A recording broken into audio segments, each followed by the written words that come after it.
Hello YouTube, this is Armoured here with another Wargame Airland battle video. Today we're going to be continuing through the Fortress Oslo, isn't it? Anyway, so let's have a look at how the battle lies. So Denmark is completely under control, which means we control Aarhus, Copenhagen and Kiel.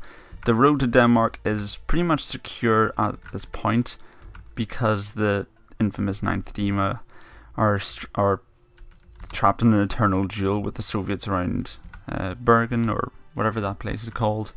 Up here the US forces are locked here at around Gaul. I think we're set up for a good victory in the next game.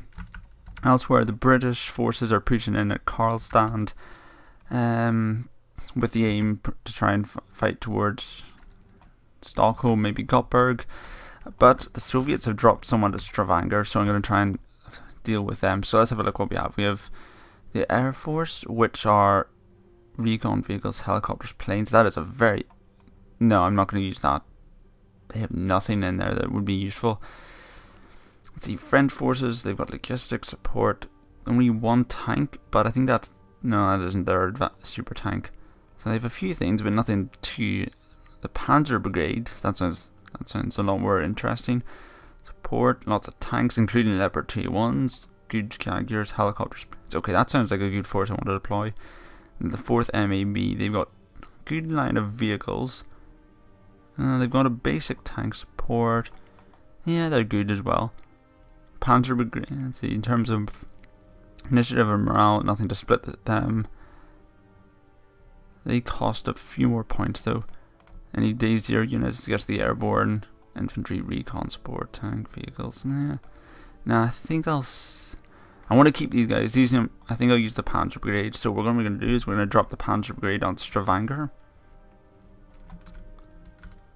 Oh wait, no we can't. They're only deployable through here. Okay, but the 4th MAB can be deployed anywhere. So we're going to deploy these guys in Stavanger to finish off these guys because I want territory left under my control. In terms of strikes, all we have is aerial cover, camouflage, and mine layer. I'm not going to use any of them. We've had to spend a lot of our points, but we're going to finish off these guys that are in Stavanger just before, in case they get to Oslo. That fight, we're set up for a good win here. Up here, these guys are just going to have to hold until relieved. I'm going to try and save up points, and then I'll buy the 18th Panzer Brigade, buy them up through Kiel, and try and support these guys push into, I think, Sweden. Isn't that where this country is? I think that's about it. Also, I'd like to, these guys down here, I've only recently learned about the rest and recuperation option. So I'm going to see if I can try and reclaim it. See, these guys, I'm going to try and see what these guys are like. But remember the little glitch, that means it's really hard to actually see where a unit select is.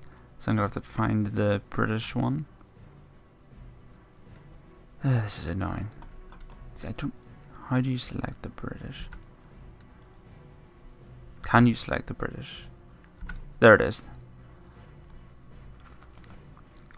Actually, I'm gonna...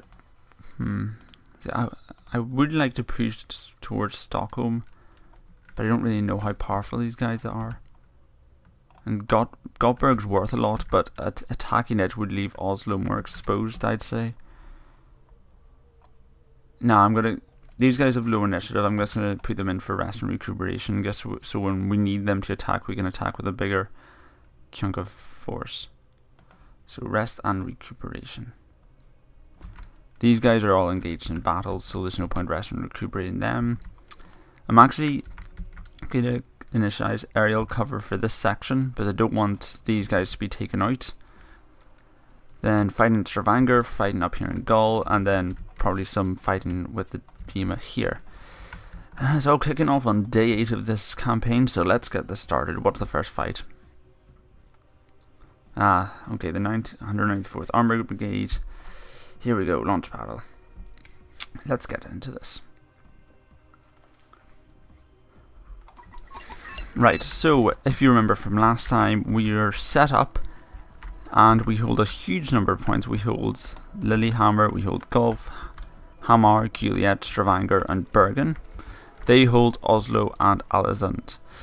Now, we unfortunately because we're Americans, we have very expensive command vehicles, and we won't be able to keep all of these sections. This is one of the problems, because the draws mean that you lose initiative after every fight, which affects the amount of starting points you can call in. Launching a gradual advance against the enemy is very annoying, because as you can see, I've pushed up and secured a lot of the map, but because I've lost initiative, I can't afford to keep it at the start of the battle. Even if I'd finished the last battle with command vehicles everywhere, over, half the map was filled with my command vehicles, because I've lost initiative, I can't keep it. So I'm just going to have to prioritize Stavanger and Lillehammer as defensive points.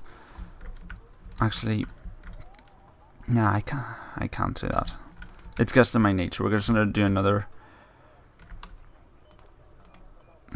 See, I don't want to do that because they've got stuff way too close to Lillehammer, so I can't risk not having a defensive force here. I'll just have to save up points and redeploy forces here. See, I don't have any 80 km based infantry, do I? Nope. So we're just gonna have to deploy a very, very light defensive formation. Keep us recon as the mutt. So we're just gonna have 2 toes. That'll be resupplied by an FOB. And if I really need to resupply them with anything else, I can just call in something, I don't know. I'll just use assault engineers as their keep. So the plan is relatively straightforward. We hold Stavanger and we hold Lillehammer at all costs. We build up enough reinforcement points to capture Hamar and Bergen. We then use the collective income to try and squeeze them out of Alisund. Oslo is way too easily defended. It's got too much forest, too much terrain change. An attack on Oslo would be very difficult. Alisund, however, is mostly open, so I can probably push into there relatively easily. So we attack via Lillehammer, push them out of Alisund, and then in another battle some other day we squeeze them out of Oslo. So let's launch the battle. Oh damn, they've got a lot of forces. They have a lot of forces. That's a command vehicle. Damn.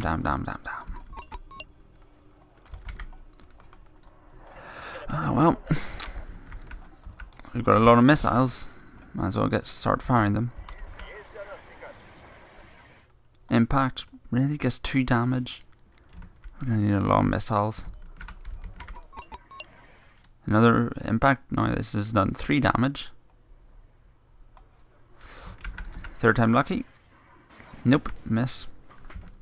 Come on. I'm just wondering, should I have... No, I only had trained ones, so... This guy's not taking a lot of damage, so... Another missile. Nope.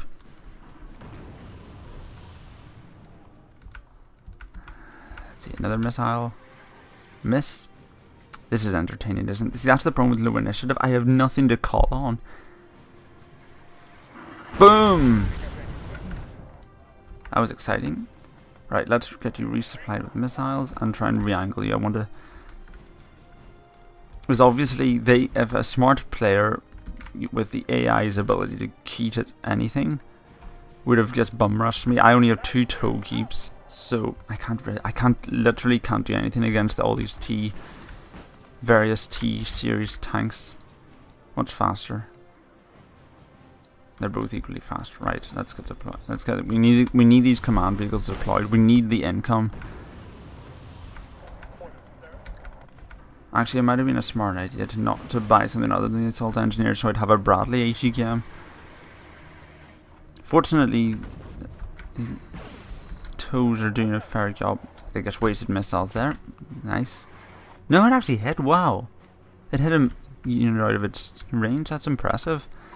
I'll give you that. They secured Alpha. What was that? I was hoping it was just one of their units dying. Right. Just want to see, because they're both the same points, but this one has a machine gun. I'm guessing this one's got better armor, I think. Yeah, it's got better side armors. And personally, I don't really think that a machine gun's worth it on a command vehicle, because I mean, if a unit that can be machine gun is getting close enough to you for, you know, I mean, a machine gun, it can only touch infantry, and if infantry are within MG range of a command vehicle, that's something, there's something wrong there. So I'd just rather have a command unit that has a tiny bit more armor. Come on, we need the points. There we go. Right, so now we will secure Armoured Brigade and Stavanger. We can actually start building up a proper defense. Before that, though, I want to defend these guys with a bit better. Simply because I don't like having a CV that's that close to a command unit. It just sounds like the recipe for complete and utter disaster, doesn't it? Like a command vehicle with nothing but an unarmed recon unit right next to this, with the AI omniscient and as keen as it is. Right, let's start pushing into Airland. We've got the command vehicles. I'm gonna buy a bit of recon just so I know that they're not sending any sneak attacks. In all likelihood, like the French forces in the last game, this will be unnecessary, but still. Right, let's see. So, the advantage of the 11P Abrams is higher armor and slightly more damage from its gun. That's it, isn't it? There's no difference. Yeah. Also, actually, the M11Ps are hardened, whereas these guys are just trained. Yeah, I'll buy that. I think the problem I'm having is the Abrams weren't doing too much. One of those MT... Those are mortars, aren't they? Those could be annoying to deal with. Mortars are probably the perfect unit to use against the 2K. Those guys have opened up. Okay, right. Plans. Strategies. I think we need a helicopter. Cobra do the trick. Yeah, those mortars are going to do damage to the toe. I'm glad I brought it. Abrams going to have to move in. Sheesh. Okay, they're smoking out the command vehicle. That's fine. They can do that. These guys are only B1, so they don't have any ATKM. That's good, because otherwise this Abrams... Oh dear, here comes the artillery. Oh dear, dear, dear, dear, dear. Right, infantry has been dealt with. Let's keep the Cobra. Hopefully, I spotted they had recon, or not recon, an anti-aircraft unit. Right, let's get a Bradley in. We need more. We need recon that's tough. Now, of course, calling a Bradley tough recon is not exactly true, but fortunately, mortars don't usually work against helicopters that well, because obviously they're flying, so the chances of actually hitting a unit like that. Let's bring in another tank. Another M11P Abrams. We need to focus on Airland. I mean, we're already actually 7 minutes in. Wow, time flies. Let's bring these guys up. See, now we've got the key zones again, so I've got a feeling we're going to repeat this process a lot about starting with Stavanger and Lillehammer and then being forced to retreat to keep the zones at bay. Right, okay, let's move up and take the mortars.